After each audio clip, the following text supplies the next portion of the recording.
15ই August বাবা মা ভাই বোন যা হারিয়েছি, আমাদের বিচার চাওয়ার কোনো অধিকার ছিল না। কিন্তু আওয়ামী লীগ যখন সরকারে এসেছে তখনই এই বাংলাদেশের উন্নতি হয়েছে।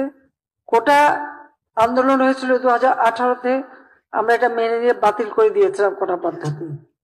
পুরো জুন মাস চলে গেল। জুলাই মাসের 7 তারিখ থেকে হঠাৎ দেখি আবার কোটার জন্য আন্দোলন, যখন কোটা পদ্ধতি নাই আর আন্দোলন না, সেখানে দেখা গেল ঝাঁকে ঝাঁকে সব জড়ো হয়ে যাচ্ছে। তাদের এক দফা দাবি ছিল কোটা সংস্কার, সেই যে দাবি করেছে সেই দাবি সংস্কার করে দেওয়া হলো। কিন্তু সেই সংস্কার করে দেওয়ার পরেও তাদের আন্দোলন থামে না, দাবি থামে না।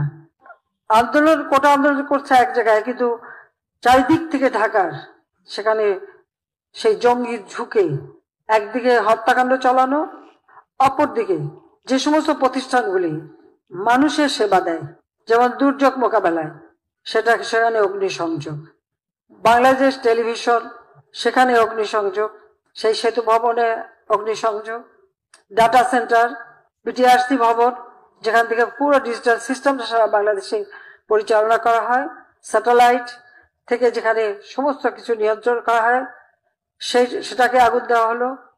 তার সাথে আসলো মেট্রো রেল, অত্যন্ত আধুনিক মেট্রো রেল, দুইটা স্টেশন